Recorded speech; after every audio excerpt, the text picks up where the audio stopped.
Hello dan teman Shopee dan selamat kembali lagi kepada satu lagi video review kita. Dan untuk video kali ini kita akan review EKSA E900. Sila tonton.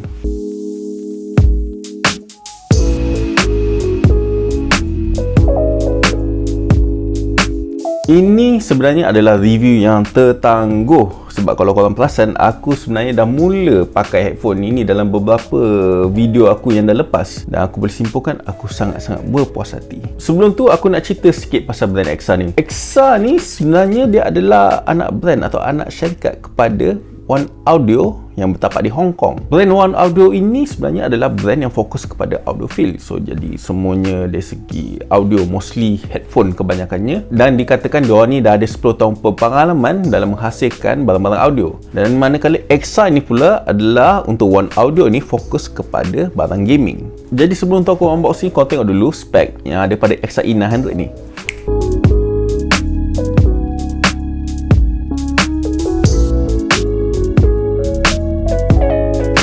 Dan sekarang kita nyakotakkan dia.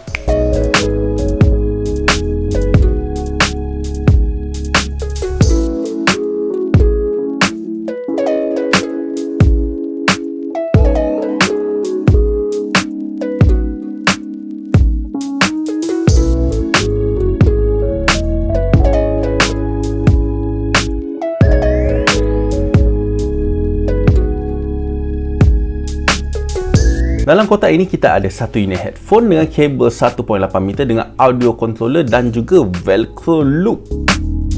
Dia ada satu detachable mic, satu splitter cable, satu warranty, satu manual dan juga satu pouch. Seriously, masa aku nyakotak dengan EKSA E900 ni, aku macam tak percaya. Dengan harga yang aku beli, dan bila aku unbox dengan apa yang aku dapat, macam wow, seriously wow. Tak pernah lagi aku dapat headphone bawah harga 100 dengan dia punya kandungan yang macam ini. Takkan ni konten yang paling best aku rasa tak extra, tapi itu pun harga dia dalam dekat 200. Ok, kita teruskan lagi.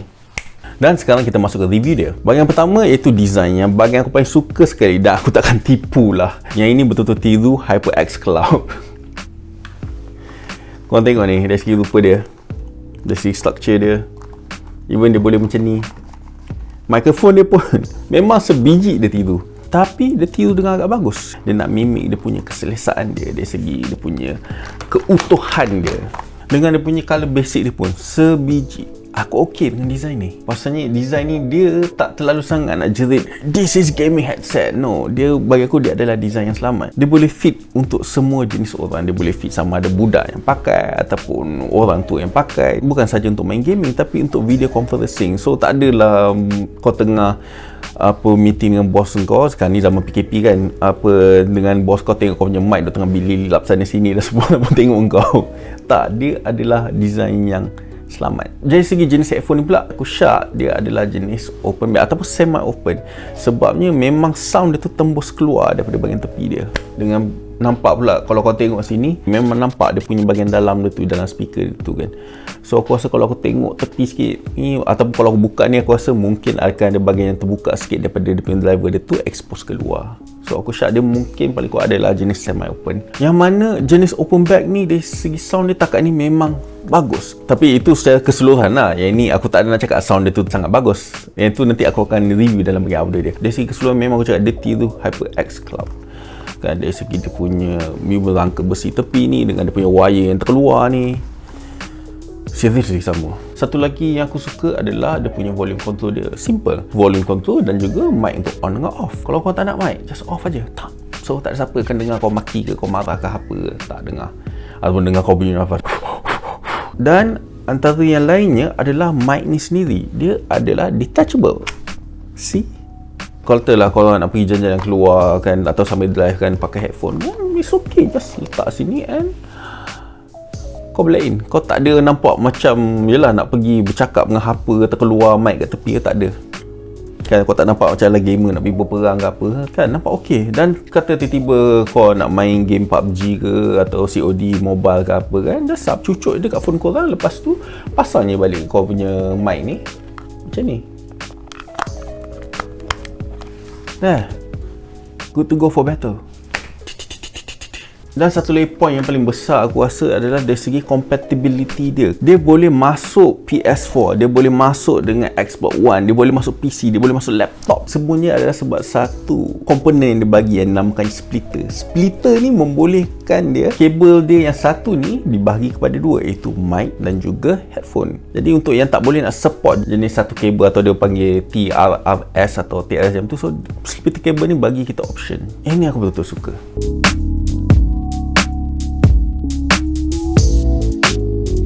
Termasuk bahagian keduanya, dari segi build dia sangat solid. Dia diperbuat daripada metal, plastik dan juga fake leather. Fake leather ni aku tak yakin sebab dia akan terlerai dalam masa, mungkin dalam masa setahun ataupun mungkin kurang daripada setahun. Tapi takat ni untuk dalam 4 bulan yang aku dah pakai sekarang ni masih lagi bertahan, which is good. Aku nak tengok nanti bulan ke-6 nanti kan, yang mana ada brand satu lagi tu yang aku dah pakai dalam 6 bulan saya terlerai. So kita tengok dia punya fake leather ni tahan berapa lama. Yang mana Techstar sebelum ni aku pakai dalam masa setahun lebih juga, baru dia mula terlerai kan. Tapi kalau dia punya fake leather pun terlerai, aku rasa tak ada masalah. Sebab kata macam bagi headband ni, ada kedai kat Shopee dia jual untuk cover bahagian ini kan. Tapi macam mana dengan ear cup? Ini satu lagi part yang aku suka. Kenapa? Sebab dia boleh tukar dengan mudah macam ni kan. Masuk sini, pak, posisi twist sikit, lepas tu cucuk sikit ke sini dan twist. Korang dah boleh cabut benda ni sebenarnya dengan tangan korang. See buat kata Azwan Ali, see my level. Ini sangat nice. So korang boleh buka je ni dan tukar dia, lepas tu pasang balik. Damn, aku suka betul. Seterusnya dari segi comfort, dari segi keselesaan.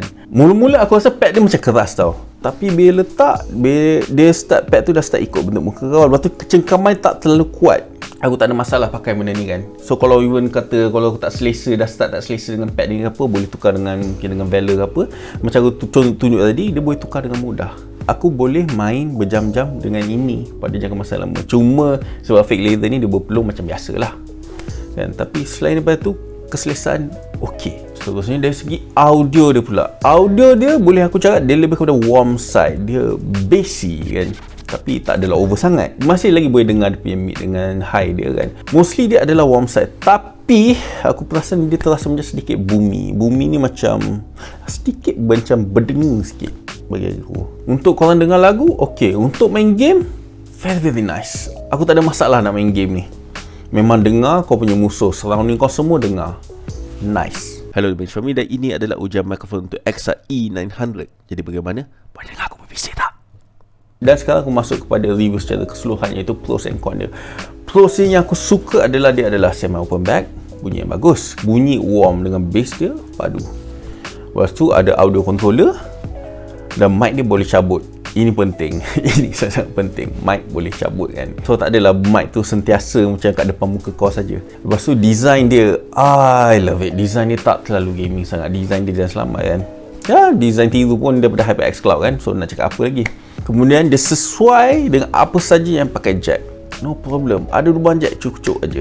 And then dari segi binaan dia memang agak kukuh, agak solid. Kemudian feature dia dari segi earpad dia boleh bertukar. Yang antara yang aku paling suka, sebab dia senang, serius senang. Kalau just cucuk, twist dan tarik keluar, settle. Kemudian ada splitter. Ini penting sebab tak semua equipment korang boleh function dengan TRRS. Jenis yang mana mic dengan headset dia kena bezakan, kena split kan dia. So inilah guna splitter dia. Dan pouch, ya Allah, hai, pouch ni puas hati. Kau tengok pouch ni, pouch. This is pouch. Kau tengok besar mana ni? Tengok tangan aku besar mana ni. Tebal. Serius, ni pouch ni tebal. Dia bukan cikai-cikai punya pouch. This is a nice pouch. Dan dia boleh bagi. Dia boleh bagi. Seriously, tak menyesal beli. Dan of course harga dia yang murah. Nak cakap murah gila tak, tapi ibarat macam dia adalah klon kepada HyperX, yang mana kau boleh dapat harga lebih murah lagi, bawah RM100. Dari segi cons yang aku tak suka adalah fake leather dia memang lama-lama ni akan terlerai. Aku boleh bet dia akan terlerai juga, lama dengan tak lama je. Dan satu lagi, disebabkan dia adalah semi open, maka tak ada privacy. Pakai headset ni dekat public, memang suara akan dengar lah apa jenis lagu kau main. Sama sedikit dari segi harga tadi kan, terus terang, untuk harga sekarang ni dalam sedikit bawah daripada 100. Tapi masa aku beli tu, kalau korang biasa dengan Shopee, dia akan ada dia punya sale dia akan ada dia punya kupon dia, ataupun dia termasuk sekali dengan korang punya Shopee coin dia. Aku berjaya dapatkan harga dalam RM76. Seriously, dan sangat-sangat berbaloi. Jadi itu saja untuk review kali ini. Bagi yang berminat boleh dapat EKSA E900 ini bermula pada harga RM95.99 di link di bawah ini. Sekian, sampai di sini saja. Jumpa lagi di video akan datang. Sila share, like, subscribe. Terima kasih dari Mitch Fahmi. Ciao.